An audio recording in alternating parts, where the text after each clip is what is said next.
കേട്ടിട്ടാണ് ഞാൻ സൗദിക്ക് പോകുന്നത്. അവിടെ ചെന്ന് 8 മാസം കഴിഞ്ഞപ്പോഴത്തേക്കും ഒരു മെഡിക്കൽ കേസ് എന്ന് പറയാം, അതായത് കാഷ്വാലിറ്റിയിലെ നേഴ്സ് വെയിറ്റ് ഒരു കുഞ്ഞിൻ്റെ ഡബിളായിട്ട് എൻ്റർ ചെയ്തു. അപ്പോൾ എനിക്ക് എൻ്റെ വാർഡിൽ വന്നപ്പോൾ കറക്റ്റ് വെയിറ്റ് ആയിരുന്നു.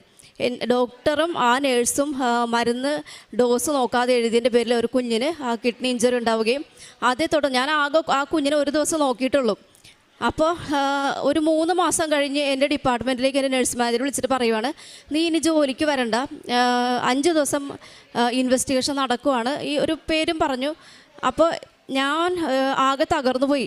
ഞാൻ ഒരു ദിവസം നോക്കിയിട്ടുള്ളൂ എന്താ പ്രശ്നം എന്ന് ചോദിച്ചപ്പോൾ ഇവർ വെയിറ്റിൻ്റെ പ്രശ്നം എന്ന് പറയുന്നുള്ളൂ, എന്താണെന്ന് ഡീറ്റെയിൽ ആയിട്ട് പറയണില്ല.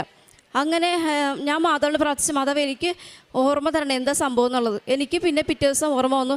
5 ദിവസം ഞാൻ എൻ്റെ മുറിയിലിരുന്നു. കാരണം ഞങ്ങൾ പുതിയ ബാച്ചിലെ കുട്ടികളാണ്. അപ്പോൾ എൻ്റെ മുറിയിൽ വേറെ ആരുമില്ല. ഞാൻ മുറി അടച്ചിരുന്ന് കരഞ്ഞത് പ്രാർത്ഥിക്കുകയാണ്. കൂടെ ഉണ്ടായിരുന്ന കൂട്ടുകാരും ആരും എന്നോട് ചോദിക്കണില്ല എന്താ പ്രശ്നമെന്ന്, ആശ്വസിപ്പിക്കാൻ ആരുമില്ല. തിരുവചനം എടുത്തു വെച്ച് വായിക്കാൻ തുടങ്ങി. ഇവിടുന്ന് അച്ഛൻ പറഞ്ഞ ഉടമ്പടിയിലെ കാര്യങ്ങളൊക്കെ എൻ്റെ മനസ്സിലുണ്ട്. ഞാൻ തിരുവചനം എടുത്ത് വായിക്കാൻ തുടങ്ങി. എൻ്റെ ഭാഗത്ത് തെറ്റില്ലാത്തതുകൊണ്ട് എൻ്റെ കൂടെ നിൽക്കണമെന്ന് ഞാൻ പറഞ്ഞു.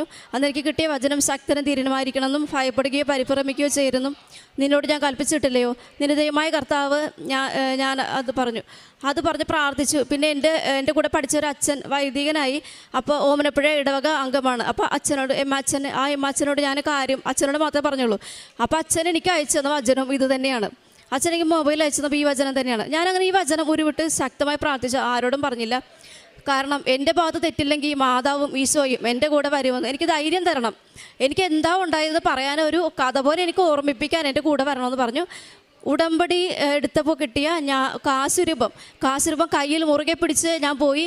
ഞാൻ ചെല്ലുമ്പോൾ കാണുന്നത് ഒരു ടേബിളിൻ്റെ ചുറ്റും കുറേ ഡോക്ടർമാർ, നേഴ്സിങ്ങിൻ്റെ ഹെഡിൽ ആൾക്കാരും ഒരുപാട് പേര് നിരന്നിരിക്കുകയാണ്. അവരുടെ മധ്യ ഒരു കുറ്റവാളിയെപ്പോലും ഞാൻ നിൽക്കുകയാണ്.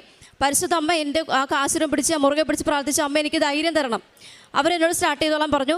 ആ പേഷ്യൻ്റ് വാർഡിൽ വന്നപ്പോൾ മുതലുള്ള കാര്യങ്ങൾ ഓരോന്നും എനിക്ക് ഓർത്ത് പറയാൻ സാധിച്ചു. അവരതൊക്കെ റെക്കോർഡ് ചെയ്യുന്നുണ്ടായിരുന്നു. എൻ്റെ ഭാഗത്ത് യാതൊരു തെറ്റുമില്ലാത്തത് കൊണ്ട് എനിക്ക് ഒന്നാമതായിട്ട് എല്ലാം ഓർമ്മിപ്പിച്ച് തന്നു എന്നുള്ളതാണ്. ഞാൻ പറഞ്ഞ ഓരോ പോയിന്റുകളും ശ്രദ്ധിച്ചിട്ട് അവർ റെക്കോർഡ് ചെയ്തു. അതിൽ നിന്ന് എനിക്ക് എൻ്റെ കൂടെയുള്ളവരൊക്കെ പറഞ്ഞു, നിന്നെ പറഞ്ഞു വിടും, താമസിയാതെ പോകേണ്ടി വരും, നീ ലോൺ എടുത്തിട്ടുണ്ടോ, പെട്ടെന്ന് പോകേണ്ടി വരും എന്നൊക്കെ പറഞ്ഞു. പക്ഷെ ഞാൻ പതറിയില്ല. ദൈവത്തിൽ അടിയുറച്ച് വിശ്വസിച്ച് വചനം പ്രാർത്ഥിച്ചുകൊണ്ടിരുന്നു. ഞാൻ ഇന്ന് 7 വർഷം സൗദിയിൽ, ഇപ്പോൾ 7ാമത്തെ വർഷം കംപ്ലീറ്റ് ചെയ്ത് അവിടെ ജോലി ചെയ്യുന്ന അമ്മ തന്ന വലിയൊരു അനുഗ്രഹമാണ്.